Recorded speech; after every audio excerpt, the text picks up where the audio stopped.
Gotta get my music set.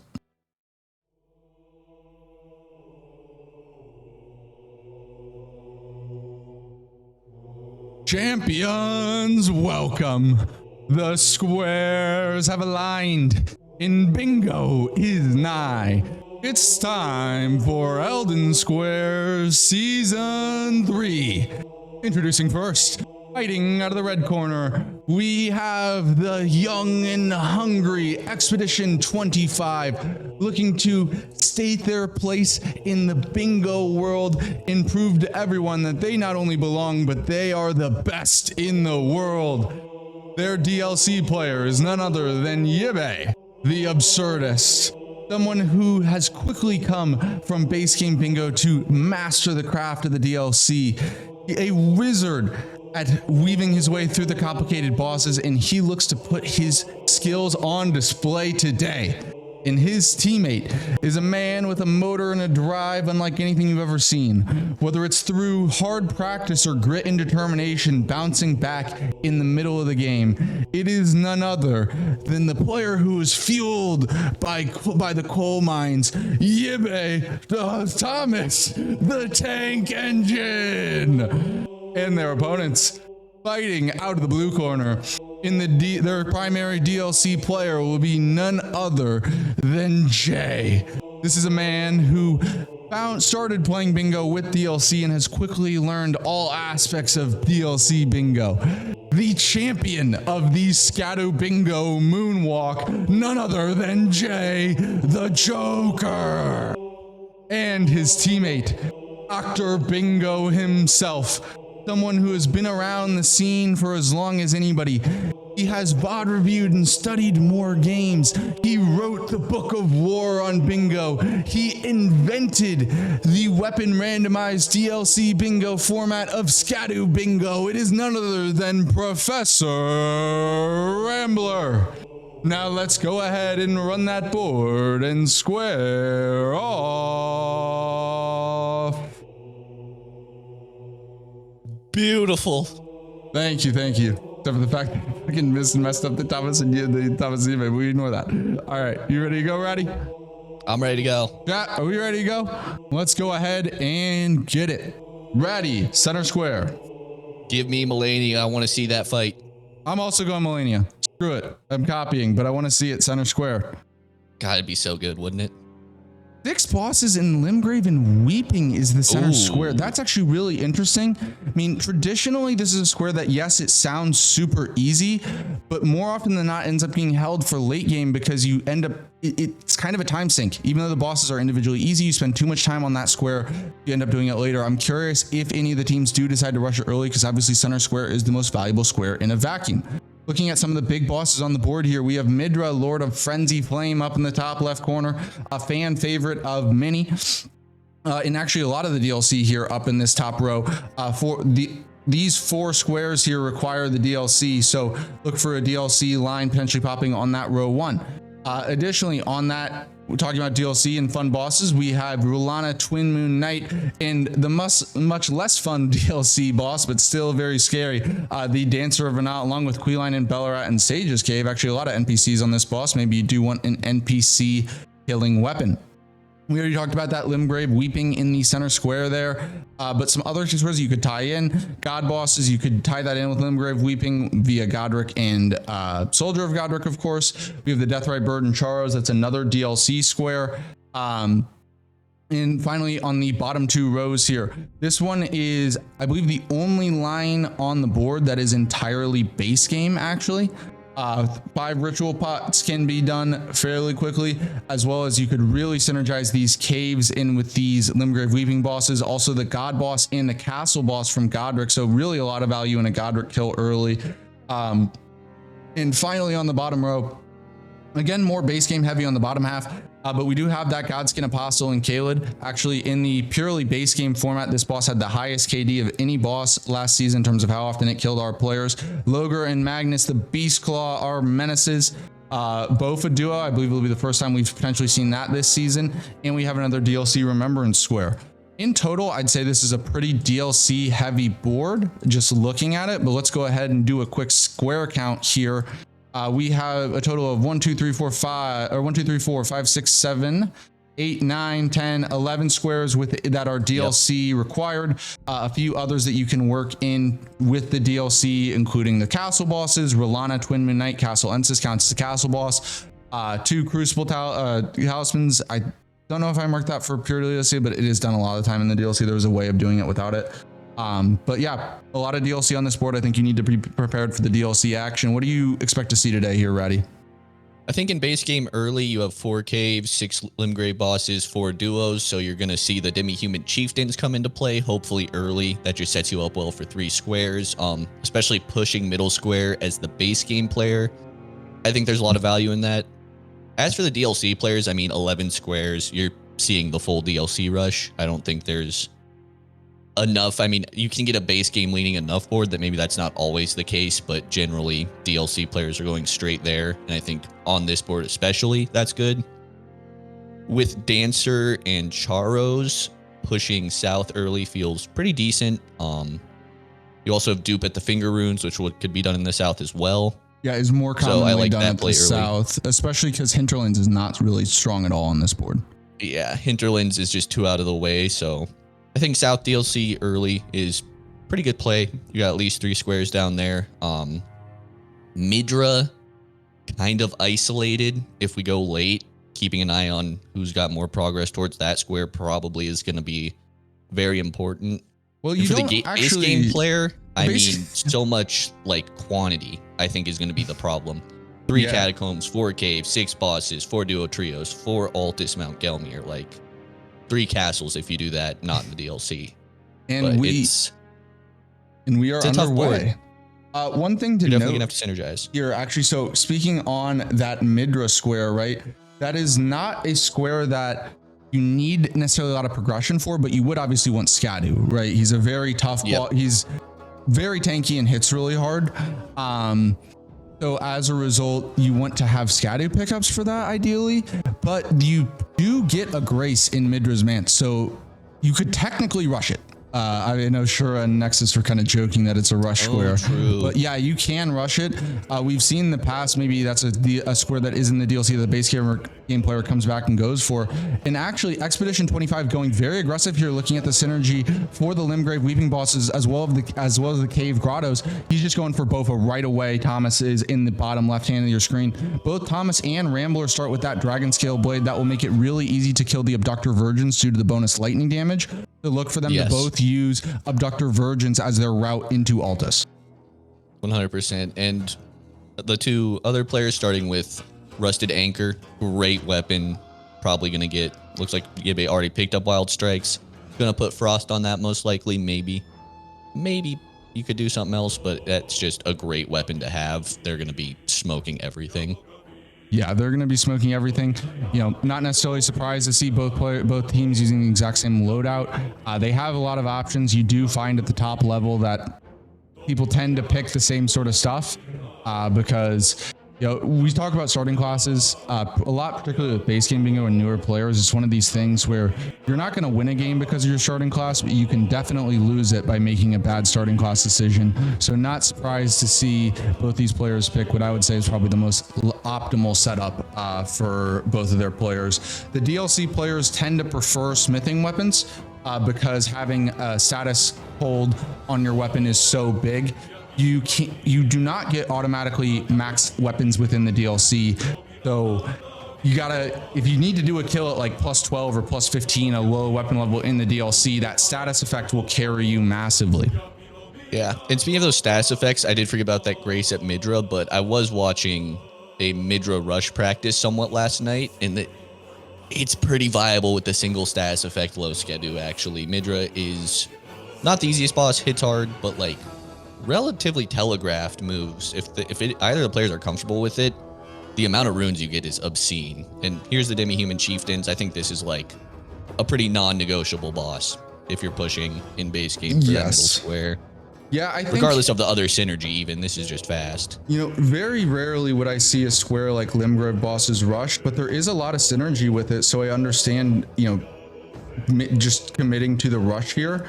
The other thing too is that I think a lot of teams would probably not rush that. Like my initial, when I see 6 Limgrave Weeping bosses as a center square, my inclination is don't rush. So it's actually like a pretty safe rush. If you're hard going for the center square at the very start, it can be concerning of like, oh my God, this could be a race. We could get sniped, as we have Rambler here walking into Margit. But I don't think that's a major concern here for Thomas. So he really will be able to greed as much synergy as he wants out of this. Yeah, and especially on this rush, we'll see it here with the Rambler. Dragon Scale, a great weapon if you're going +0. The lightning buff with the frost definitely puts it a little ahead of most starting weapons in terms of viability of not upgrading it and just going to get these early kills. Just saying it's just a little ahead as Rambler gets clocked, but just saying that Dragon Scale is just a little ahead is damn near slander. That thing is a cheat code early on. That frost lightning buff, given that it is a flat damage buff, is just so big at low weapon level. And of course you get a status effect as well. Like, come on, what else could you want out of a weapon? True.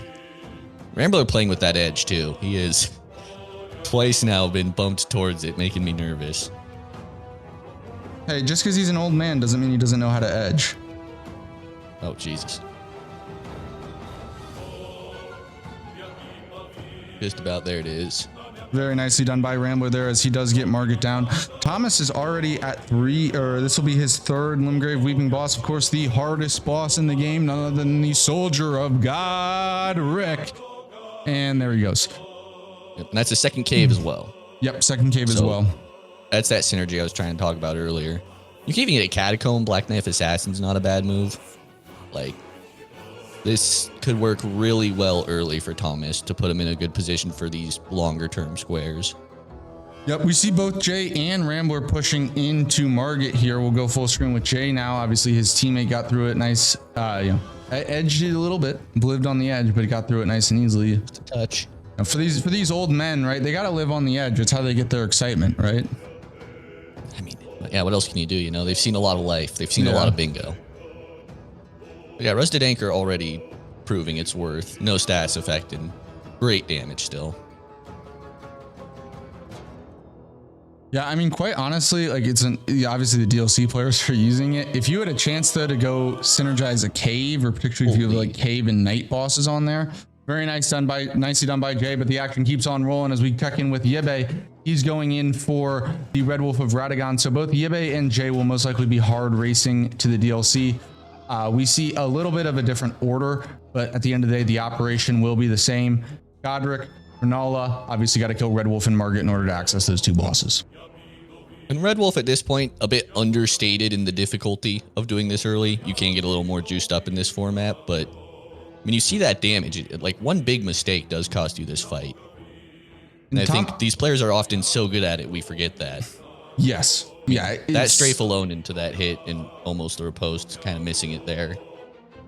Pretty devious little techniques have been figured out on this boss to optimize it.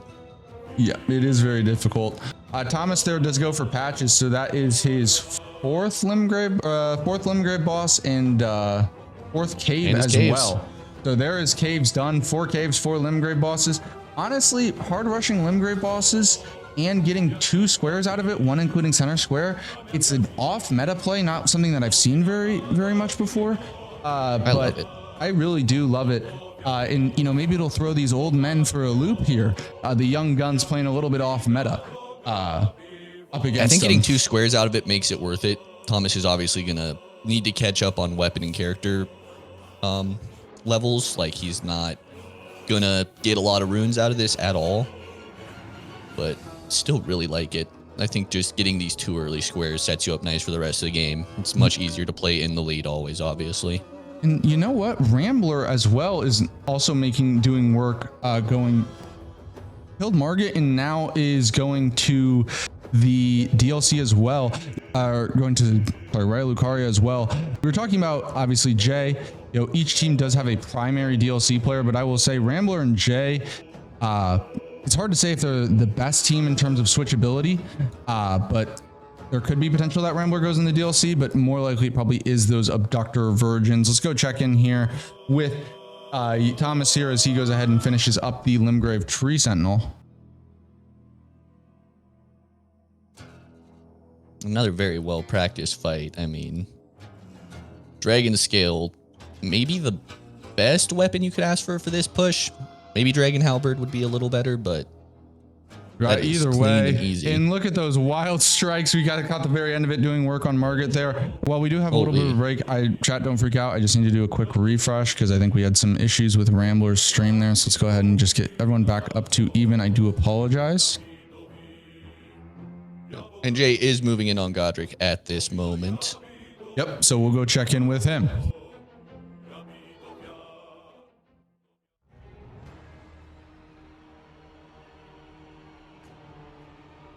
He does just have a little bit of Vig there, which is helping a lot. Can kind of just stand and bang a little more than you would if you just came straight to Godric to start. Yep.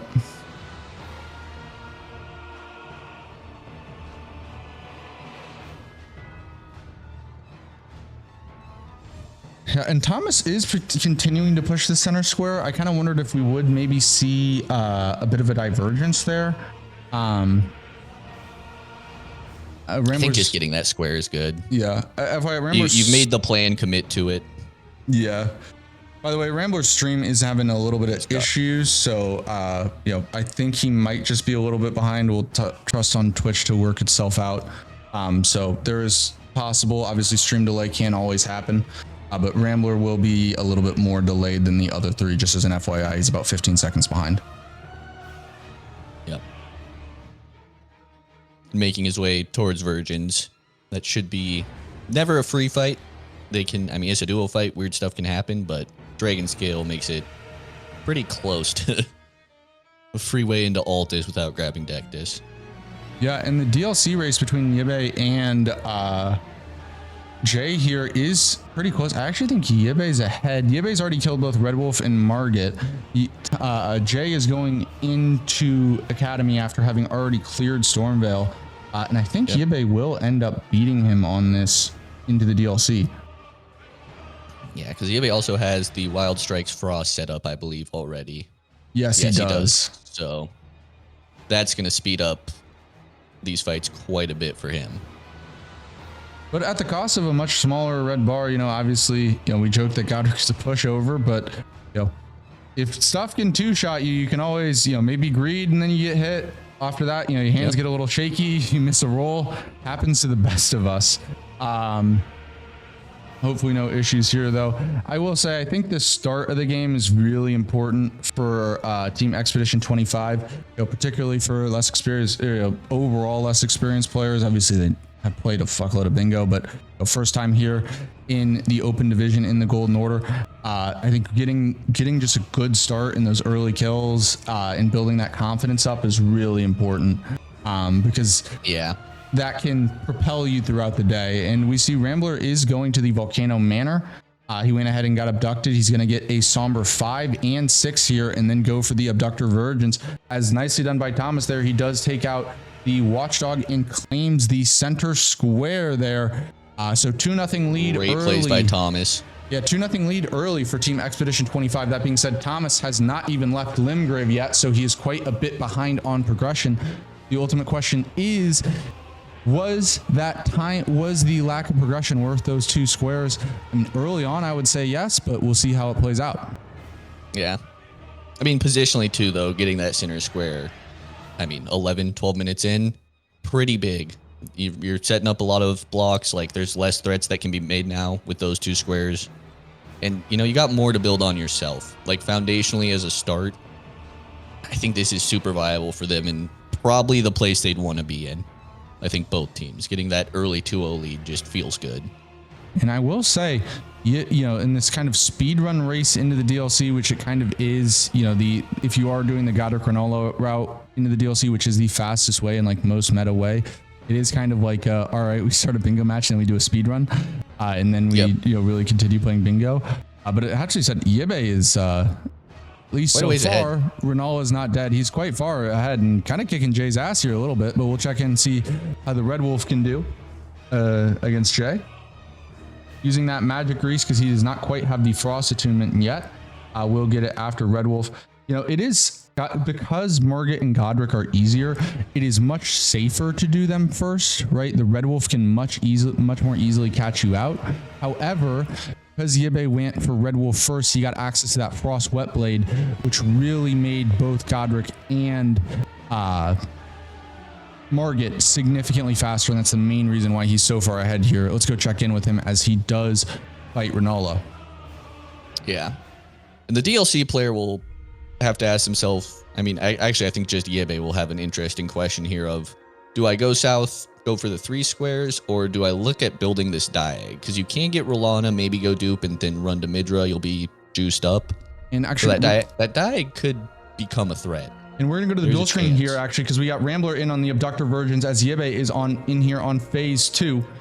So the Abductor Virgins take not only extra regular damage, but extra poise damage from lightning. But that's all for naught as Rambler gets absolutely blended by that Abductor Virgin swinging sickle. We'll go back with Yebe. And that's the downside of the duo fight. Some weird stuff can always happen. And great early Renala here for Yebe. Utilizing Wild Strikes on her. There has been a debate now of whether or not Wild Strikes is worth it because she can do some weird stuff, but so far really working out for him. I mean, it's definitely worth it in phase 1. The question is right, specifically referencing phase 2, but it works out really nicely for him. And anything under 15 minutes for DLC access is considered a good time. This is going to be an absolutely great time here for Yebe. Boss goes down. He has DLC access at about 14:30 on his screen. A little bit of stream delay. Absolutely insane. But let's see what Rambler can do here against these Abductor Virgins on the second go around. I mean, he's such low vig. Anything can go wrong in this fight, as we previously saw. It is not easy, even with a lightning weapon. And he's gonna get the first one down pretty free there. The sickle virgin kind of being respectful. And I know what you hope for. I know after I kill the first one, the whole time I'm thinking, you just don't sell, don't sell, don't sell. Don't. Yep. And with that damage, how could you? I mean, glorious fight. Well, Rambler he does get Altus. it down there. Rambler's first into Altus. Thomas here as well, also making his way towards Altus, trying to catch up to Rambler. Yep. You probably also see virgins out of him, I have to imagine, with Dragon Scale. Yes, sir. But what Jay getting to work on Renala, but Yebe already running through the DLC. Yeah, and he's gonna have first pick of the litter here. And what an insane DLC entry time by Yebe. Looks like so he's making his way towards Rao base. If nothing else, you can actually go from a smithing +9 to a smithing +25 purely with the stones in and around Telu's Forge. I'm trying to see if there's any other reason why he'd be going to Rao base here. I think that's what he's looking at. Potentially for Wolf, Lion, Bear, Hippo, but that wouldn't be a rush. Might be having nice that to set up have is a later. benefit. Yeah, I think he's just saying, I'm just going to get my setup, which I think is a totally fair way to play. Yeah, running around with a lower level weapon in the DLC is being worked on, but God, it's a bold choice. Bold move, Cotton. And Jay, that dragon was scaring him a little bit, but Jay does have DLC entry. However, he is a full 2 minutes behind Yebe. Not like a bad time by Jay at all, but just an absolutely insane run by Yebe there. And he beats Jay into the DLC by 2 minutes. However, they are immediately going different on their setup progression route. So there's kind of 2 main ways to get your weapon upgraded. There is either the Forge, which will immediately take you all the way from +9 to +25. Or you can go the Forts route, both Fog Rift and Reprimand. By using Reprimand, you can get to a +18, and then you can go to Fog Rift to get all the way to that +25. What I do like about the Forts route is that it gives you that option. So you could go Reprimand first, get to that +18, then go kill something, and when you have some time later in the match, go finish upgrading all to that +25. It's just not as like committal in terms of your weapon upgrade. It gives you a bit more flexibility.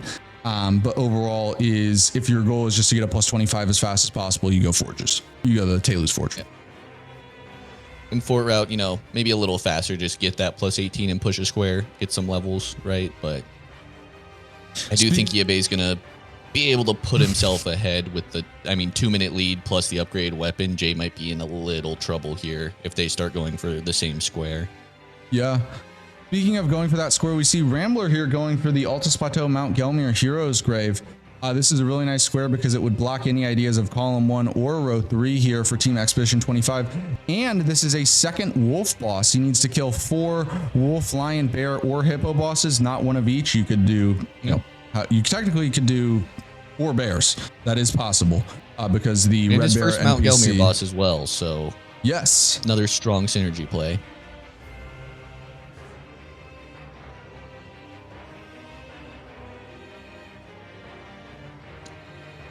Thomas almost to virgins as well. Yabe close to done on his stones. Yeah, I had to put this on. The Rambler is cutting it close here. He has absolutely no health as he's rolling through the lava and literally just getting that heal off just before the last tick of damage. All right, he plays it Someone safe teach there. this man the backstep tech, please. He was doing the back steps, and then for some reason, I think he messed it up and just said, screw it, I'm a roly-poly. Fair enough. I wonder, sometimes we could see an intentional death here. Granted, Rambler's health is so low, he might just have to hit list this Red Wolf outside of a Glint Blade or 2 anyways. Yeah. And if they're feeling the pressure a little bit to be fast here, maybe just starting to push the pace a little bit, not taking some of those more safe options. But we'll see this Red Wolf obviously a bit juicier than the one in Raya Lucaria. Yeah, I think it's been really cool, particularly, Rambler's been playing, I've been watching Rambler play in bingo leagues for almost 2 years at this point. And the one thing about this format that I think is so cool is, Rambler was always known as a very tactical player, kind of like with the slow and steady wins the race sort of a thing. But his execution, this format, you can't play slow. It's just too fast overall. And we've seen him be able to show off a lot of really good execution that he doesn't normally, break out of the toolbox in past bingo formats. Of course, I say this, and now please don't die. Thank you very much. I was very scared I was going to curse him. Commentator's curse. So far, not a thing. And there's the first mark for Old But Gold. Yep, there is the first mark, and you can make an argument that was the most important square on the board, because if Team Expedition 25 was to mark that square, obviously, Old But Gold would be staring down the barrel of 2 different bingo threats. To be if anyone doesn't know, bingos do not win in this format. They are 2 bonus points. The first team to 13 points wins. You get 1 point per square, and then a bonus 2 if you do secure a bingo line. Yep. And it looks like Thomas is looking at Catacombs probably here. Putting another square on the board for his team. He already had the 1 in his Limgrave push. This will be the 2nd. Yes. And actually, we see Thomas or Yebe as well actually going to reprimand here, maybe getting that Marika's rune. So he's doing a lot of setup here. Do we have and getting the Iris of Occultation, so he can kill that's what he's looking at. This Omen Killer here, who is no slouch. He's going to go down. Yeah. As I said, no slouch. It is just an Omen Killer, just Capra Demon, but he hits crazy hard. And has way too much health. Yes. There is a lot of tech for fighting. Yebe did not grab a Grace. It's a big mistake there by Yebe. A lot of time is just lost because he has to run all the way back. He had a 2-minute lead on Jay getting into the DLC there, DLC initially, but that mistake is probably going to even it up more or less. Yeah. And the other, a good thing we probably didn't mention about Forward's route is you can set up that Grace to go back for that once your weapon's online as well. So Jay can pivot back there pretty quick. I think Yebe should still have it, but well, you'll have the occultation. It is only half the square, right? You still have to get the Grace. True. But you want to go down there anyways to get the Marika's rune and the Shadow Realm rune. It's like almost 100k between the two. So it's like if I'm down there anyways, I might as well get the Iris of Occultation there. But can't die, especially if you don't grab a Grace. That's good check in again with Yebe. Tough death, but going for it again. Dude, just that fire move is annoying. In base game, they're so low level for the DLC. The only boon that our players do get is +5 Scadu. But other than that, this is a low-level weapon and a tiny red bar in the DLC. We got Rambler here going for the Pumpkinhead duo. This will be a second duo trio boss for him, as well as the Abductor Virgins. You know, I'm kind of interested to see him race this. I mean, obviously, Thomas does have a little bit of a lead on it, given that he killed, you know, Rambler will know for sure that Thomas killed the demi-human chiefs at the start of the game. So does have +1 in terms of the duo trio boss kills. However, that is a pretty quick one, but a lead is still a lead. 100%. That's going to be pretty quick here once it's solo. Holy. The way they scale up in this format is always pretty insane. Yeah. It is. The hardest thing about this format is, you know, managing your early game and being able to get squares while you are still low weapon level, or low weapon and health level. One of the things that the players talk about so much is getting that first big kill with a massive rune injection to get your health bar to a adequate level, right? As Thomas there does complete the 3 catacombs, and that is now a 3-1 lead for Expedition 25, but still quite the expedition for them to go, as they need 10 more squares or 10 more points here in order to win this game, but a great start. Yep. And all unique blocks off all 3 of those squares, which does help with just mitigating what you're going to have to deal with later in terms of bingos. Obviously not going to win, but those 2 points you get off a bingo are huge.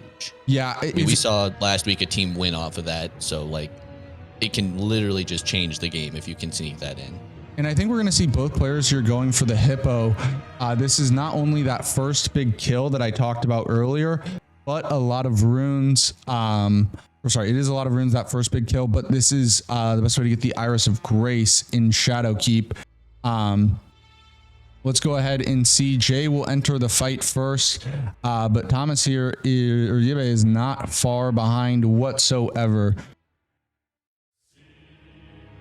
And Thomas is going ahead and fighting the Abductor Virgin duo. So let's go ahead and get to a dual screen here. We'll get Thomas up as well as Jay. See how Thomas can fare on the Abductor Virgins. Rambler did die here earlier, in Thomas, because he's only killed Limgrave bosses, still has absolutely no health here 25 minutes into the game. Should be it for Thomas. Yep, that is it for Thomas. Yeah. We'll go ahead and trade him out for Yibe here, as both Yibe and Jay here are in fighting the hippo, not only for eventually that Iris of Grace and Occultation Square, which is in a very similar position that we saw Altus Plateau Mount Gelmir Heroes Grave in earlier on, where if Thomas and Yibe are able to secure this square, it will create 2 massive threats on the column 1, the row in the middle, or sorry, the middle column and the row 1. Jay here looking to block that for Team Old But Gold. And Rusted Anchor kind of proving its worth here. Not the greatest draw damage, but better than some stuff you'll see people using in this fight. Oh, really? Jay gets cool. Yeah, Jay got tagged and then into the scariest attack of the hippo that the hippo has, those rolling needles. I'm sure that was a heart and hand moment there, or heart and stomach, whatever the expression is. And but he does get out of it nicely. Yeah, that move is pretty bad. That they got I hate that move. Jay down to 1 HP in a dream yet again, but he does heal up as the needles come in and does get the roll. Yeah, he does have a dodge for that, which is good, it looks like, but it's a messy move. I'm sure, you know, these players are better than me, but it feels so inconsistent. As Jay's now out of heals, but he does have a Blessing of America. Does he decide to pop it? He tries to heal, doesn't have it. He's out of heals, but has that Blessing of America. He's going for it. It's the frost. Just needs a stagger. Needles come out. Oh. He tries to go for the Blessing of America, just barely gets it off, but gets tagged anyway. So the Blessing of America saves his life, but he's basically in the exact same spot he was earlier. However, Hippo only a few shots away from that huge stagger. Big. Very nicely done by Jay. The nerves on that fight got to be crazy. That is not how you want that to go, but getting it done first try. Get some skidoo, get some levels, feeling good now. But Jay here, shortly behind. Obviously, he got the hippo done, but the race for Iris of Grace and Occultation is not over, as we see Jay going ahead and buying Talisman. But Yibe is hard rushing it. I think Yibe will get this square unless there's an error. I don't think Jay grabbed the Occultation. Yeah, I don't think Jay got the Occultation either. So even had they both just rushed it, Yabe should have had it. And stopping to get the talismans, obviously, is going to set him back on that. And Jay actually not even going for that. Jay looking at Rolana. Jay is looking at Rolana, Twin Moon Knight instantly. But before we see both of those moons, let's go ahead and see both of this duo as Rambler goes in for the Bofa duo here. And this actually does give an alarming amount of runes. But it quite does. a tricky fight. 80, 70 in that range.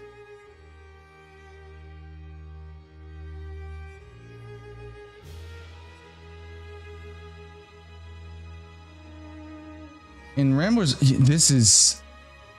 It was a bold choice. This is very bold.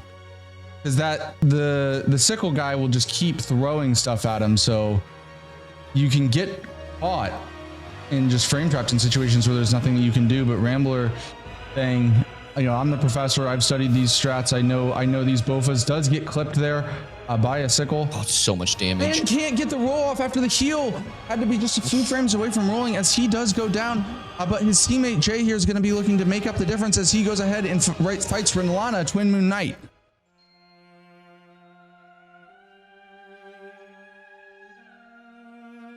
Damage is passable here for sure. Well, especially once he gets that frost off. Yeah, that's gonna be good. Holy. These players are just so good at these fights. And we do see the Iris of Grace and Occultation there from Yabe. So big early 4-1 lead, as well as bingo pressure on the board with both row 1 and column 3. Fantastic start for Team Expedition 25. Obviously, Rolana will be a very nice square, but does not address either of those threats. Rambler and Jay don't necessarily have to address those threats to win, but if you get bingoed, it's very hard to win in this league. That would mean that you need to get 13 squares before the opposing team gets just 11. Yep, or find a counter bingo of your own, which can be very difficult when a whole line is on the board, obviously. Jay gets in trouble there. Thomas is in on Radon. Maybe some retribution, as if you were watching the broadcast yesterday. Thomas claimed, no, everyone in this league knows Radon perfectly. No one will ever die to Radon. And then both players immediately died to Radon. Let's see if Thomas needs this for levels, to be honest. Yeah. That early push has left him wanting for some vig, for sure. And actually, this is going to be a bit of a snipe here for Team Old But Gold, as Yabe is also making his way towards Rolana. But as long as Jay's able to close this fight out, that will be a really nice snipe for Old But Gold. And Jay does do it really nicely done there. Thomas in on phase 2 for Radon. Oop.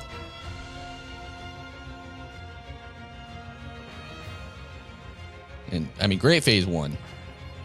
Has him well under half health. Whew.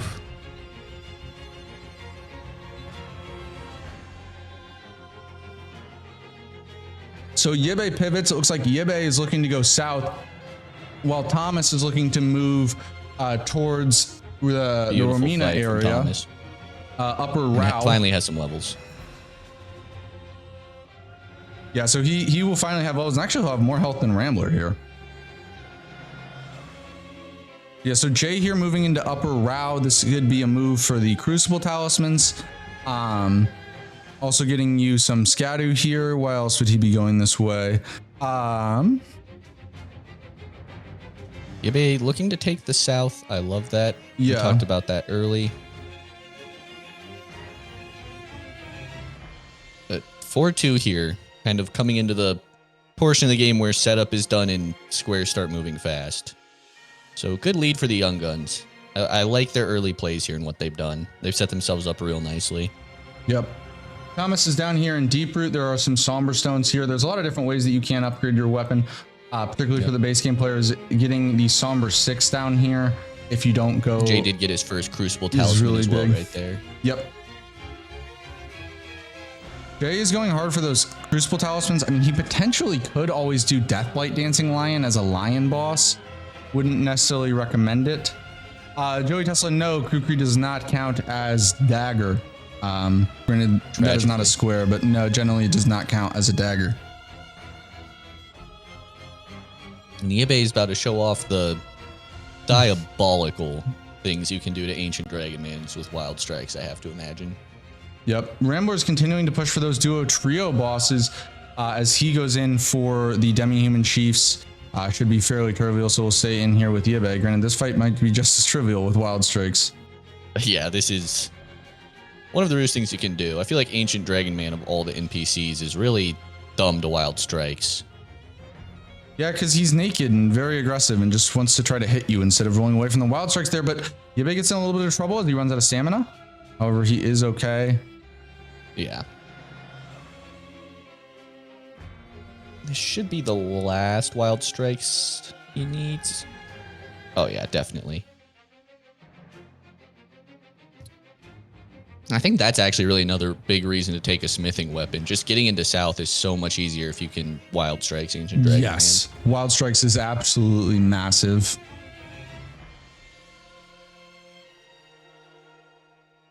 So that opens up a lot of options for Yabe here.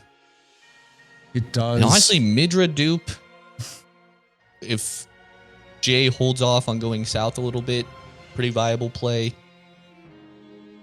But Jay does have that remembrance already, so just has to get to one of those for the dupe. And a square to keep an eye on. So nothing massive there in terms of blocks or anything, but... You know, Jay's working on the Crucible Talismans. Rambler here working on castle bosses. Maybe they're thinking about something on the column 5. There's Crucibles. You know, it's kind of hard to say with this fast-paced meta, but it is would not surprise me if they had visions of column 5. Yeah. I think if you get column 5, obviously you shut down row 1. You don't really deal with... Well, you have Rambler on duo trio bosses too, so you do deal with column 3 as well and build your own bingo thread. It's a great way to get kind of back into this game and even things up.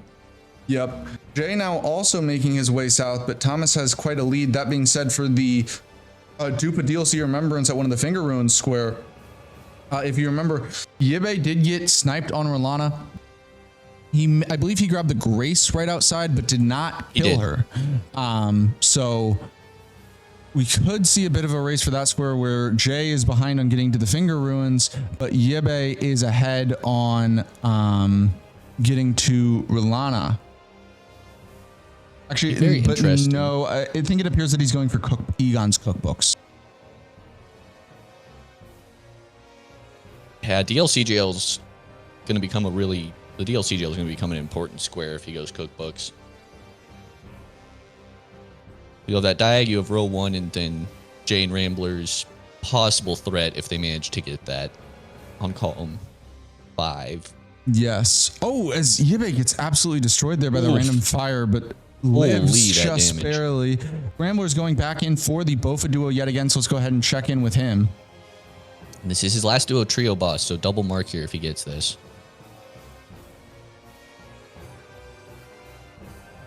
Yes. I forgot Bofa duo was a square on the board. Put Old But Gold back in the lead actually here. Yes. For the first time in the match, not back. Literally first time in the match, he'll be in the lead if Rambler can get this done. It'll probably be even though, because by the time Rambler finishes this fight, Yabe should pretty much get the cookbooks. So Yabe will beat him to the cookbooks. Rambler, you know, brutal fight. Yeah, he's not. He can't quite whisper to the Bofas. Jay here in on Ancient Dragon Man probably should be more of the same here with the Wild Strikes and the Anchor, just doing work. Beautiful thing. Like Jay will be unable to deny the heal, however. I think we missed the first one. It's gonna be close on killing him here. He won't get a frost proc. Yeah, he doesn't quite get it. But not a lot of work left. That's free. All right, so there goes ADM down for Jay. And actually immediately goes right back to Morth. And Thomas is going for Sage's Cave. Thomas is making his way towards Sage's Cave, getting both bosses in Sage's Cave. I think that's 2 really valuable blocks for Team Expedition 25. You know, it's hard to say. We had a game yesterday where it was 6-7, then 10 minutes later it was 13-6. This format can swing very heavily. You never know what's going to happen, but I would say it's shaping up to be a very tight game between these two teams. Definitely. And, you know, I was a little worried when Expedition 25 got that early lead, but kind of trusted Jay and Rambler to even it up. Rambler's in a lot of trouble here. Does get out of it. God. I hate this fight. It's a Bofa duo is brutal. And this square has claimed a lot of people's time and lives. Yeah, because trying to lure him away from the throwing knife one so he can get it done. Oh, no! One hit away from killing the throwing knife one. You know, I mean, that is, you could say it's unfortunate or the fight is abysmal. You know, the fight is abysmal and that's unfortunate, all of which are very true. But this format was designed in a way to put, you know, these are some of the best players in the world, and it's designed in a way to put them in risky situations where, you know, they got to make calls, and obviously a very risky situation there for Rambler, and unfortunately the risk just does not pay off. And there's ways to simplify the fight. I mean, sleep pots are exceptional here if you take the extra minute or two to go grab those. Thomas here actually fighting the Invis Black Knife Assassin, the bane of randomizer racers everywhere. Yeah. Arguably just one of the worst bosses. Yes. Luckily, Sentry Torch is available pretty easily. He's already bought it. There goes the mark.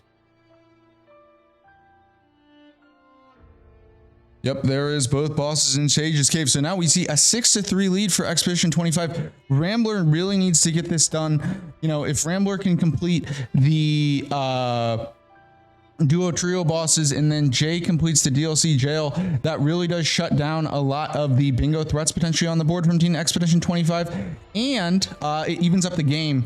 You know, let's see if Rambler can get it here finally. The fact that he's, you know, just lacking that little bit of damage in order to kill the first Bofa after the stagger is highly unfortunate, but he's got to make do. Yep. The problem is the stamina too. By the time he gets to him, he just doesn't have the stamina to get off like the 2 hits he needs. Yeah. Thomas here is making his way through the base game, potentially looking at setting up for seals. And actually, Jay and Yibe are both racing for this DLC jail. Jay is quite ahead. Be a good snipe for him. Be a very good snipe for him. Rambler down to 3 different flasks. He just needs 2 hits. We're going to stay here with Rambler. This is the Curseblade Cirque here from Jay. Come on, Rambler. Come on, Bofa duo, man. He misses a jump. He actually had a good opportunity for a jump attack and he just missed. Thomas going for Tree Sentinel duo as a duo trio. I'm unsure exactly what his count is. I'm sure the referees. It's his 3rd. Yeah. I mean, if this is his 4th, this could be quite a huge snipe. Obviously, Rambler would still get the Bofa duo, but oh my god. The initial Bofa goes ahead. I didn't even know he had a melee moveset. What? He pulls out the little, like the sickle that he throws and uses it as a melee moveset. I've never even seen that before. Jay does get the jail. Jay does get the jail there done. Thomas here working on the Tree Sentinel duo. If this is his 4th boss, that's gonna hurt. I think it's his 3rd though. It's difficult to keep count at times, but yeah, it's very hard. Yeah, that's why we. That was his 3rd. Yeah. No. He's only in the first half. Oh. Yeah. Forgot they don't have the shared health bar. No, Yes, I play sir. Elden Ring. Jay here is making his way to, and Rambler decides to just pivot out. I wonder what he's looking for here. Maybe just finish duo trio right now. Yeah, with the Nox duo there.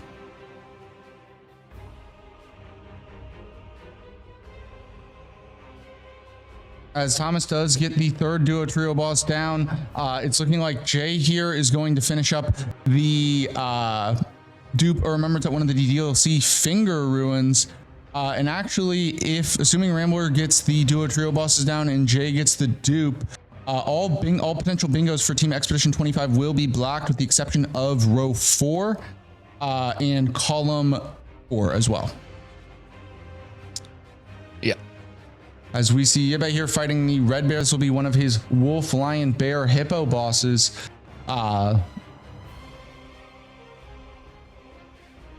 And I think this will be, he already killed hippo, he already has this one, this will be 2. And he killed red wolf, so that'll be 3. So after this, all he'll need to do is go back for, typically we see the red bear and weeping done as the final one. Let's go ahead, we'll go to the dual screen here as Rambler does go in for the Nox duo to finish off the duo trio bosses square. Because Thomas is right on his heels, man. Thomas actually Rambler cannot afford to die here. Damage looks fine, he should be good, but Thomas is gonna be during the fight. Any mistakes, he just has 1. It would be a tragedy. I mean, either way will be a tragic night for both of those players. As Rambler does get the duo trio boss marked down, very nicely done by here. I expect to see probably a memory of grace here from Thomas. Yes, or a quit out. Oh, let's see what he does decide to do. I'm just trying to run away there to get that memory of grace off, and he does. Jay's quit out locks you in, so good call. Jay's about to get the dupe, which will even up the game at 6-6. So let's kind of look. Roddy, what do you think about the priority for some of these end game squares here that we have left on the board? How do you think we can expect to see the final half of this game play out? I mean, Yibe and Thomas still have the 2 threats. I think Rambler has the nice block there with Mount Gelmir pretty quick here. Midra is just kind of waiting. Jay's close. He's already moving towards that Deathbird. I think these longer term squares, 5 god bosses, castle bosses, the collection squares are going to be...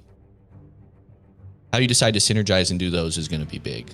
Because, I mean, Queeline, also a little bit out of the way in Bellarat. Like, you have some awkward choices to make. And you're tied even, so you need to look for your fastest or most synergistic options. I think taking the south at this point for the DLC player is pretty big. Getting Renaa and the Deathbird. Yes. And after that, I mean, the base game players are kind of in an awkward position too. I think Rambler needs to clean up his Mount Gelmir bosses soon here. Yeah. Just to shut down the last bingo threats on the board. Either that or the Bofa duo. We see Rambler going ahead and upgrading to a +9 here. Getting these smithing stones in the summer smithing stones in the consecrated snowfield there. And we see Thomas here making his way into Dragon Barrow. Or Hippo, Wolf, Lion, Bear bosses by Yibe. Yep. So 7-6 lead now by Expedition 25. I think this will be interesting to see what Thomas goes for. He does miss a little skip there. And we see Yibe here just going immediately for Midra. Just going for Midra. I mean, it is the hardest fight. Well, I actually would argue that you could make the argument that Dancer Renaa is harder. But, at least in terms of scaling, the hardest fight on the board. But a relatively quick square, as it is one of those isolated kill squares. Kill one boss, get one square. Those are quite valuable here in Bingo. Yeah, I mean, you have Midra, Dancer, Deathbird, Loger, I think are all pretty fast squares. So you want to split those two?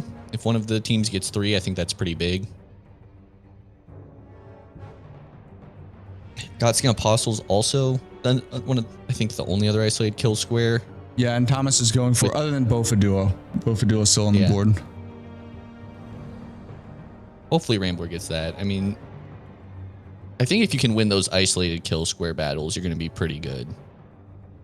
Apostle also works well with god bosses, obviously, so that's not a bad shout in terms of value as you kind of approach this in game. Yep, Rambler here is going to kill the tree spirit really quickly, and then we're going to pretty much at the exact same time have 3 fights on the screen. Dance of Renaa for Jay, Midra for Yibe, and Godskin Apostle in the Divine Tower of Kaled for Thomas.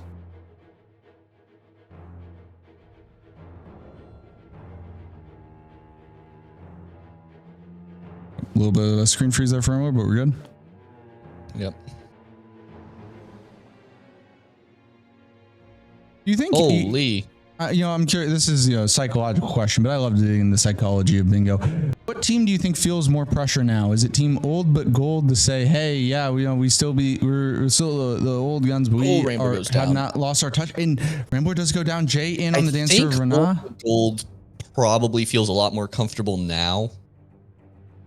They've really they weren't in a terrible spot, but they've really recovered well. Obviously not getting both a duo with duo trios hurts, but you made the good pivot there. They can't know that, but they almost lost that square, right? Yes. I think as well, Yibe and Thomas probably feel good. They've kept the lead, like they played well.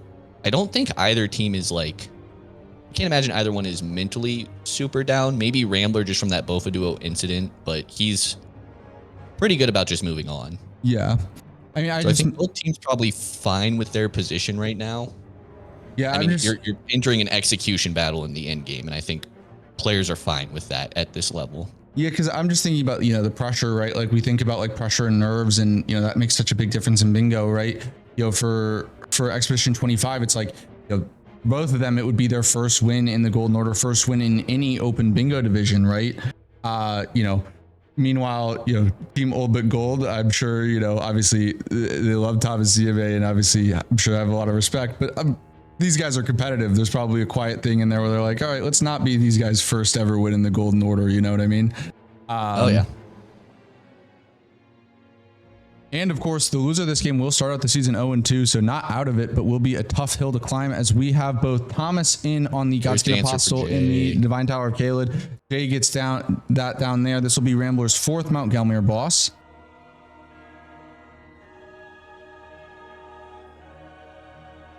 Yeah, that Apostle is still beefy. Yes, sir. Say less. Yeah, that square was a problem when it was just base game bingo, which makes sense. Still a problem when you have base game and who DLC. Cares about apostles when you have the Lord of Frenzied Flame? Yibe here entering into the real phase of Midra. Yeah. And definitely going to be leveled up enough, I mean.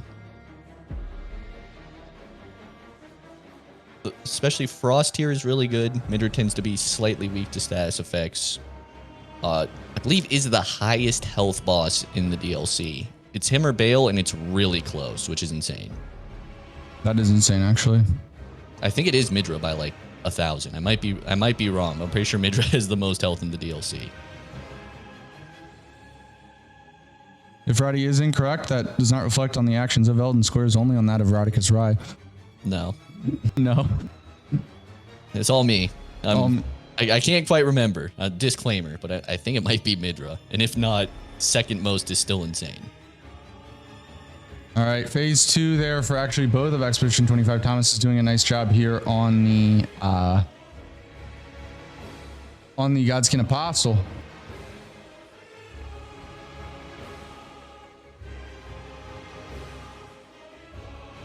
Thomas gets a stagger and should finish up Godskin Apostle and Divine Tower of...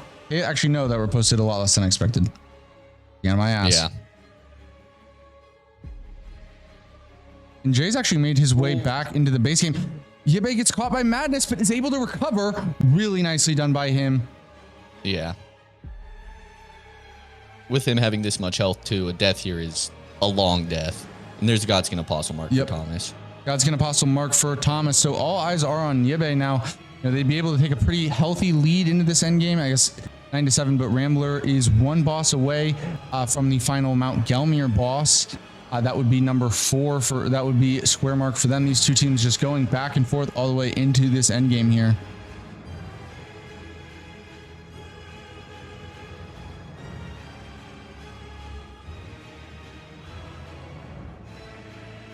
Yibe's closing in here on Midra. There's the 4 Mount Gelmir bosses for Rambler. Tying it up. Ties it up at 8-8, but can Yibe finish this fight out to extend it? He's done really nicely outside of getting caught by that madness. Yeah, and with his health, that wasn't even too bad. Obviously, if Midra gets the follow-ups, it gets worse, so he got a little lucky there, but the madness itself was not a crazy damage proc.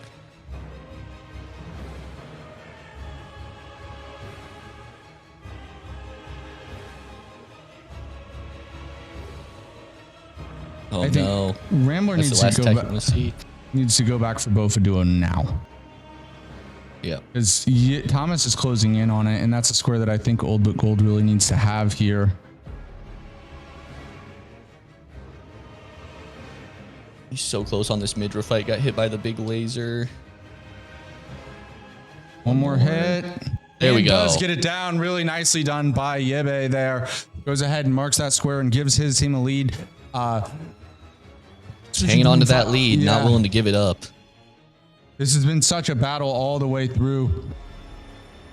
By the way, for the bingo fans out there, this will be the only match of the day, but we have a massive day of bingo ahead of us tomorrow, starting at noon Eastern. We have 4 different games, so 8 hours of bingo.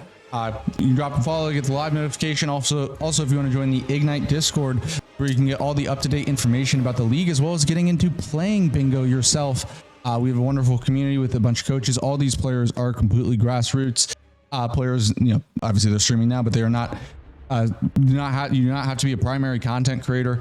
We have coaches help you get into it, or if you just want to hang out and hang out with bingo players as they do practice games and learn more about the game, we'd love to see you there. 100%. And Thomas here is looking for the snipe on Rambler. I mean, it's kind of a snipe, obviously, because Rambler prepped it so much.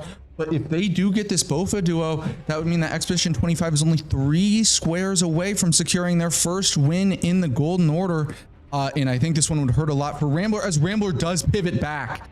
But it's probably too little too late, because Thomas here has so much health now. Yeah. The Bofa duo needs to go from being Rambler's greatest enemy to his strongest soldier.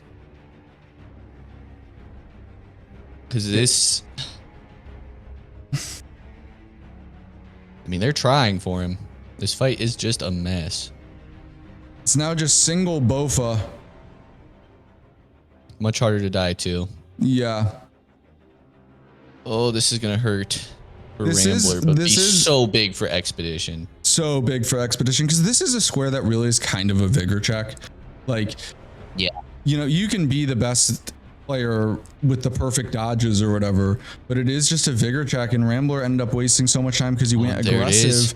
And yeah, there's the mark, as that means a big lead for Expedition 25. Now, only 2 squares, but when you're only 3 squares away, a 2-square lead is pretty big. Jay, though, looking to fire back here with Clueline and Bellarat, and that will be a snipe over Yibe, as he himself is going for Clueline and Bellarat.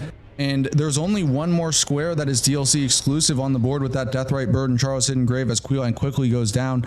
Jay has that grace. He can go right now and just get that done and try to go give Rambler support in base game. Because the only other square with DLC required on it is Logar and Magnus the Beastclaw. However, you need Altus axes as well. You need dual progression, both Altus and DLC. And I don't believe that either of Yibe or Jay have both. Do not believe so. And Jay is just going for that Deathbird. Also up to 10, and it is just going to be, oh my god, we got a Deathbird race. This is absolutely massive for the way that this endgame plays out. If Jay is able to secure this square, we are literally dead even going into the final 5 squares. If Yibe is able to secure this, then Expedition 25 has a big lead. And Yibe's going to be a little ahead getting into the fight. And stream delay is between them is like exactly identical. Yeah. Jay did not get Sacred Blade, no. So, but he also didn't switch his attunement. So Jay's actually fighting with Cold Affinity. Meanwhile, Yibe went for heavy. Heavy, which heavy would be better here, as the Deathrite Bird is immune to looks like frost. Jay has just a little more damage though. Probably Skidoo levels helping out there, or he got different type of hit, but it looked like he was a bit ahead on damage. It should be Skidoo. Close. Because he went that run to Rao, you get a lot of Skidoo pickups, which Jay did and Yibe did not do. Yibe with a pretty hefty lead though already, but oh, Jay getting stuck on some terrain and missing the repose. Yes, that's absolutely brutal. Deathbird can be stally or friendly, so I mean, long fight and And the big thing you need to avoid here is this phase transition move that it does come out for Yibe. And there's a Brave Bird that decides to get into the fight. That's what's so scary about this guy. You know, it's not just a Deathrite Bird. It's a Deathrite Bird. Deathrite Bird with ads. Yeah. And, you know, Yibe's getting chipped down a lot here, only down to only 3. Flash J himself as well, down to only 4, and both our players are gonna have to heal up. It will be 2 and 3. Yibe gets destroyed. Yibe goes down. Yibe goes down. This is a huge opportunity for Jay here to try to close this one out.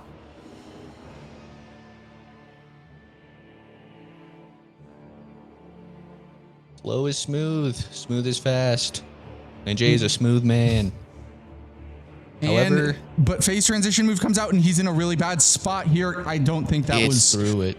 I think that was just praying. I don't think he had the direction exactly lined up. He was probably just praying to our Lord and Savior Bernie Bingo that he did not get hit and got lucky. And actually, Yibe here decides to pivot out. Rambler is going for the Godskin Noble as he's looking at God bosses.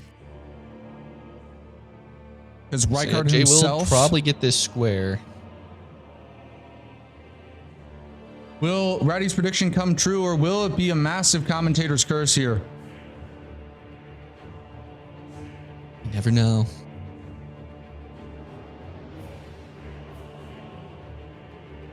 He gets clocked if he does decide to heal here. No, he gets a stagger. And just looking to finish it off with the Wild Strikes as he does. Should work. Rambler here is going to be finishing off the Godskin Noble in just a second. Well, it might be a curse by me. God damn it. I blame myself. Oh. Ooze. It's on me, Rambler. I'm sorry. I'm sorry, my brother.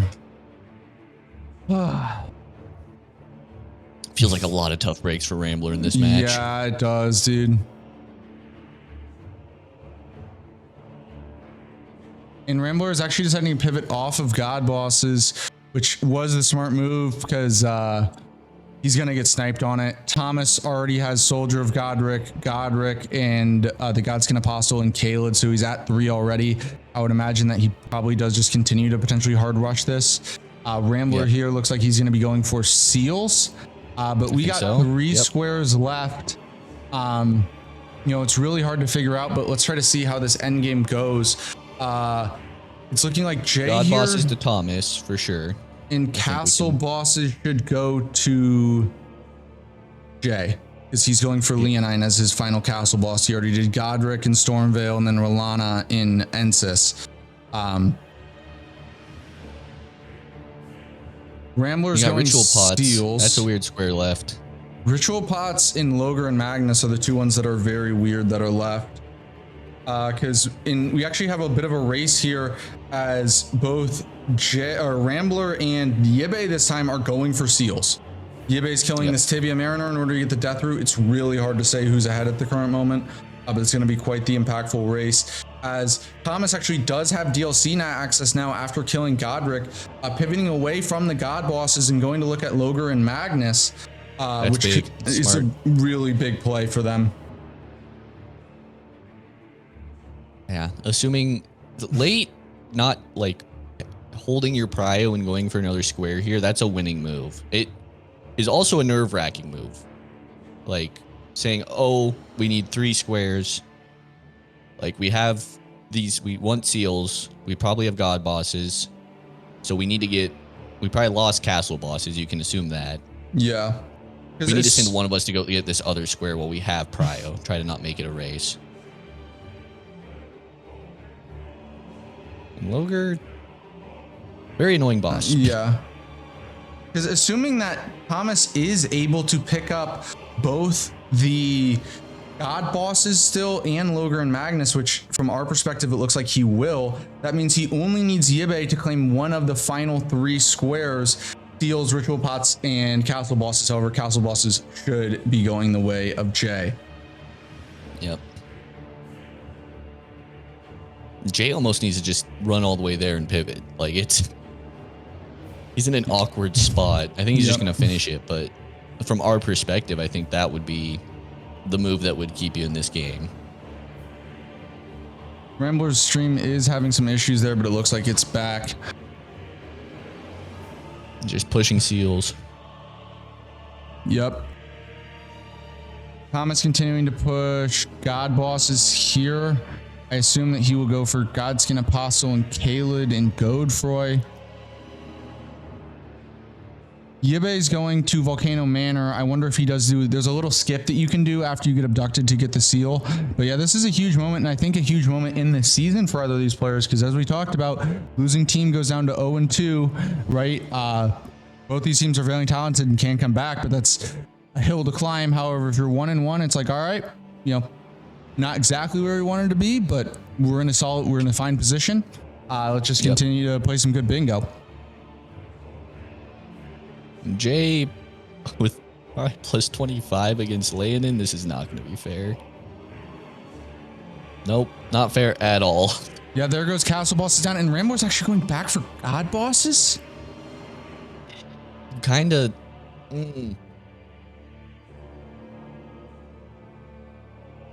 While I have a minute, I'm going to see if I refresh Rambler's stream, if it does help at all, because he's having a lot of issues, so my apologies. Everything will be down for just 1 second. These guys are not professional streamers, so, and you don't have to be to play bingo. Anyone can play. Anyone can cook. Anyone. Even a rat. Even a rat.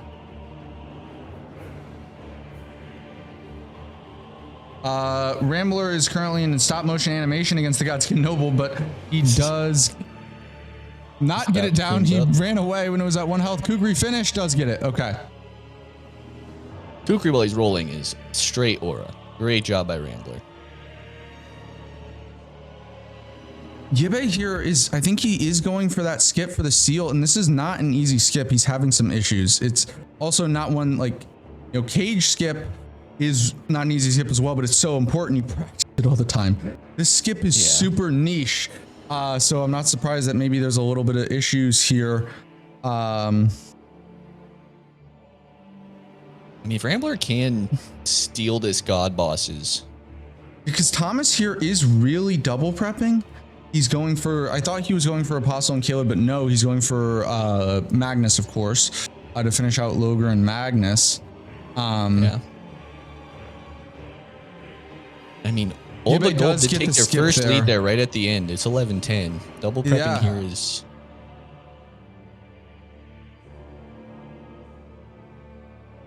Oh, I don't know how these last 4 squares go. I have no idea, dude. I have absolutely no idea how this is going to play. I feel like I'm along for the ride just as much as normally on commentary we try to provide some extra insight, but I feel like we are just all of us along for the ride here to see how this one does play out, because it's going to be so close. Yep. Whoever marks the square next, it's very important, because getting to 12 for Old but Gold, right? You just need to find one of probably 3 remaining squares. And Raby and Thomas, if they can even it up, that helps a lot. I do think they're getting ahead on... I mean, they have access to Magnus. They have someone working on seals. They have the God bosses. And both Jay and Yibe are going for Altus here. So there goes Logar and Magnus. There it is. The fact that Yibe is going for Altus says that there's auxiliary value outside of Logar and Magnus for this. Jay's in deep shit though. That's a bad snipe because he's stuck. Yeah. He's trapped. He should have kept running. That was a bit of a mistake. Jay's out of commission for a minute here. Yeah. Rambler should get seals. Rambler does get seals. So now Old but Gold is only 1 square away from the win, but Expedition 25 Thomas has that lead on the God bosses. Ritual pots, dude, has anyone picked up a ritual pot? I don't think so. No. Oh, and Jay's actually running back.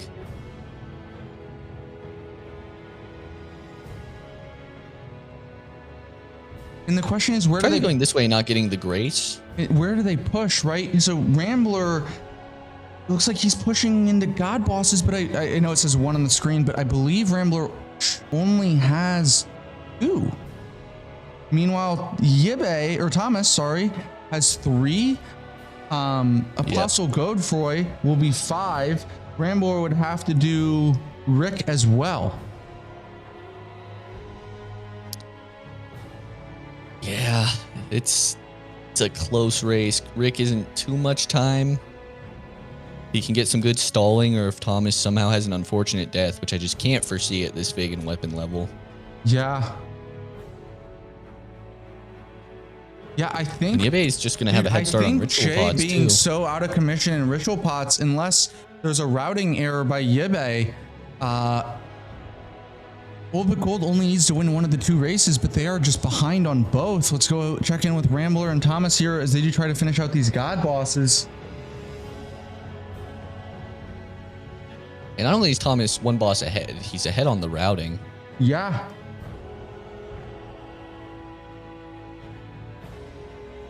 Either way, though, what an amazing game between these 2 players. One a hell of a treat to commentate and to watch. You always love a full board if it does come down to it, or essentially a full board. What a game, and what a continuing. I didn't get a chance to see the Bingo Brawlers games today, but it's given yesterday. It's been one of the craziest weekends of bingo in terms of just the game quality that I've ever seen. Yeah, for you're a bingo fan. sport. You're eating this week. You're eating good, dude. Oh, Rambler is going to get sniped by 1 here. Yeah. Oh, Thomas stopping by. He's getting Stone Sword keys in order to kill Godfrey.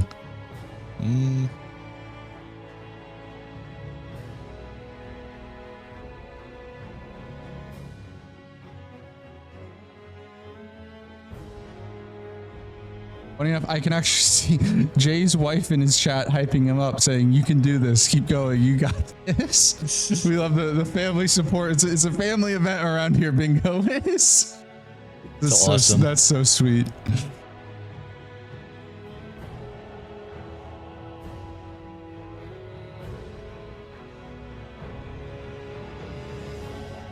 Jay is pushing these ritual pots. He is pushing these ritual pots.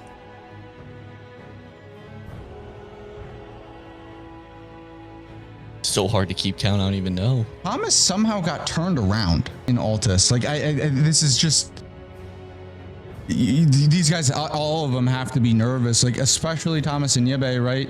Jay and Rambler. The one thing is they've won a lot of bingo games both, and they've lost a lot of bingo games both. Right? They're super experienced. Thomas and Yibe, stuff when you're so freaked out, you're so panicked, trying to close out a game. It's like you just forget, like you just have a slip, right? A mental slip. Oh, little brain fart. Yeah.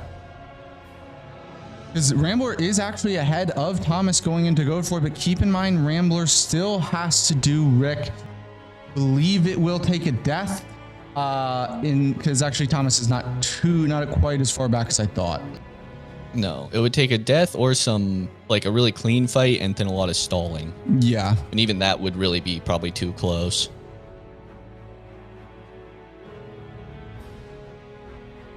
What we'll see here Rambler as they both race aggressive. on for the God bosses. Rambler has to be very aggressive here. Rambler does have that +9 damage. I don't know if it won't be enough to make the difference, but I don't think Thomas is all the way up to +9. I don't believe so. Yeah, his damage is much worse, but I don't think it'll be enough for Rambler. It's gonna come down to a ritual pots race, man. We talked a little bit about those collection squares early. There was just so many of them. It's not surprising one of them kind of slipped by here. Yes. Or even not even just the collection squares, but the long count squares as well for bosses. Rambler does get Godfrey down. This is Thomas's final God boss. Yeah, unless there is a mistake here, a massive mistake here by Thomas. But no, there is not. Thomas closes out the game. Thomas and Rambler are pretty much both out of commission here. This is just a straight up battle between Yibe and Jay for these ritual pots. I don't have the counts. Jay has already grabbed the 3 in Liurnia, or 3. Yes, the one at Lascar, the 2 in Jarburg. 2 at Jarburg. So then it would be Dragon Barrow and the one in Red Academy. Wolf. Thomas already grabbed Yibe already grabbed the one, is going to Lascar now. And then after this, it's just Macademy. Stream delay between the two is even. I think Yibe is going to edge him out by like 15 seconds. Or a little bit more than that, because yeah, Yibe goes back to debate Polar, and this should be his 5th and final ritual pot, and that would be game for Team Expedition 25. Big win. Very big win. Obviously, Rambler and Thomas scrambling to try to get ritual pots just to see if they can make an impact on the game somehow, but we'll make sure our count's right here. It will not matter. There it Yibe is. goes ahead and gets the mark, and that is ball game. Final square of the game. What a game. Back and forth all the way through, and what a win there by Expedition 25. The Young Guns able to keep their composure in the clutch and close out this game over an amazing team in Rambler and Jay. I think they've played probably had two of the most heartbreaking losses of any team this season. They've played a fantastic brand of bingo. I don't think their current record is indicative of their skill level, but I do know if any team can pull back and make playoffs and win the league from an 0-2 start, I would be betting on Old But Gold. But man, one hell of a game by these players. I hope you all enjoyed the show that they all put on. Yeah, unbelievable. Heartbreaking for Old But Gold. Is that 2 13-12 losses? I think the other one, I can't remember if it was 13-12 or 13-11, but like they had the game in hand, and then Shura pulled a Shura and got a line out on them. Yeah, let's do back-to-back heartbreaking losses. But let's go ahead and bring our players in here. Bro, what the? GG's. GG's. Hello. Welcome in, everyone. gentlemen. One crazy game. Obviously going full board. It was one hell of a game to watch. Crazy seeing it come down to ritual pots, of course, at the end there. We'll talk first with our winners here. Team Expedition 25. You guys, I think it was an amazing performance from you guys in a huge bounce back after last week. I think you guys really established yourself and proved why you belong here in the Golden Order. How does it feel for both of you getting your first win in the Golden Order? It feels amazing, honestly. Last week I had a really bad game. I was feeling really down on myself, but this felt really good. I feel like I executed well. I feel like I planned very well. Some minor inaccuracies, but still, I'm feeling really good about it. I mean, same here. He marked the ritual pots, and I was like, "You got it? You fucking got it!" Bro, I was walking to that ritual pot. I didn't believe it. I was. How close was it? It was fairly close. So there was it was a perfect storm at the end game there, because Jay was the one racing the ritual pots because Rambler was trying to contest God bosses. He actually killed Godefroy before Thomas, but had to go back for Rick. So Jay was actually making his way into Altus for Logar and Magnus, and he got stuck in Volcano Manor, which allowed you to have a little bit of a lead. I didn't say it, I was thinking it. I was like, the only way I get this is if Jay is stuck in Volcano Manor. That was kind of a perfect storm for you guys at the end, and obviously heartbreaking for Old But Gold, but I mean it would have been heartbreaking either way because that was such a close game, right? And ultimately one team has to win, but massive congratulations to you guys. I think we're all so happy to see you guys prove how much you belong in this league, and because we all believed in you and you showed it today. Ratty, what do you got for our boys here? I mean, great game. Bold start from Thomas there, really carrying the team to the early lead. Did that help you guys mentally? I have to imagine playing from up and making that play probably puts you in a more comfortable position. It was a huge confidence booster getting the cave square. I kind of imagined it was contested, right? Caves, Limgrave bosses, 3 catacombs. I imagined it was contested. Wasn't 100% sure, right? But marking that square felt really good. And then obviously going into Tree Scent, getting the first catacomb dead was huge. It was a massive confidence booster, honestly. Yeah, definitely. Yeah, and it was uncontested, so Okay. we called it early. just because I liked the middle square Limgrave bosses. Obviously sets you behind on progression a bit, but with the synergy, it felt pretty decent. Yep. Yeah, and I think that was massive for you guys because I remember watching you guys last week, and I've seen a lot of bingo, and I know you guys are all smarter than me when it comes to the X's and O's, right? But the mental game, I've seen a lot of it, and I did feel like watching you guys last week. I was like, I know how talented these guys are. Getting off to a good start, I think it's going to be so important for them, just for that confidence boost. And Thomas, you obviously got those 2 squares, and Yibe, your DLC entry was absolutely fantastic. Really clean from both of you guys in those first 15 minutes. It was an electric start, and very, very big congratulations for you guys getting the win here. We won't talk about what happened in Fort Reprimand. What happens in Fort Reprimand stays in Fort Reprimand. There's a fort called Reprimand. Never heard of it.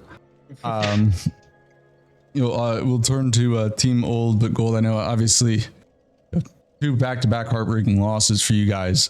Games that very well could have gone the other way, but the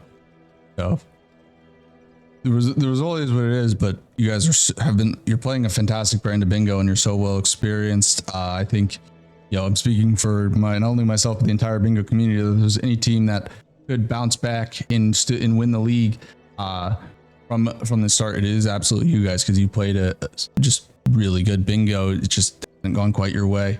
Any comments from you guys?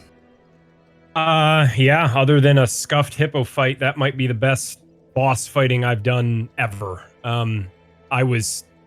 Nobody was beating me in the DLC that game. The losing play was getting trapped. If I had gone ritual pots, because there's no fucking way. There's no way I get Dancer, Leave, and then Queeline, and then Deathrite Bird. I think you gave me the squares, so I think that was the game decider. Yeah, there's no way I get those squares, but I probably played the best. Other than Hippo was actually scuffed. I tried to agree too much on Hippo. I didn't die. We were freaking out, dude, watching that Hippo fight. I was doing like I was doing like the live play by play. I was like, he gets the heel off. It was really crazy. Other than that Hippo fight, that might be the best boss fighting I've ever done. I was going to beat anybody that particular game. I just made a very bad call of going into Academy. This game is only close because of Jay. Jay played fantastic. I know. I mean, I wasn't watching, but I know just by the speed he was doing things, and it was a great game. And I'm sorry I wasted it, because I definitely was the culprit on this loss by losing so many lives through both a duo. By even the Godskin Noble was determinant, because I think if I get that first try, then I have the seals earlier. That gives me the god bosses earlier as well. I would probably have time.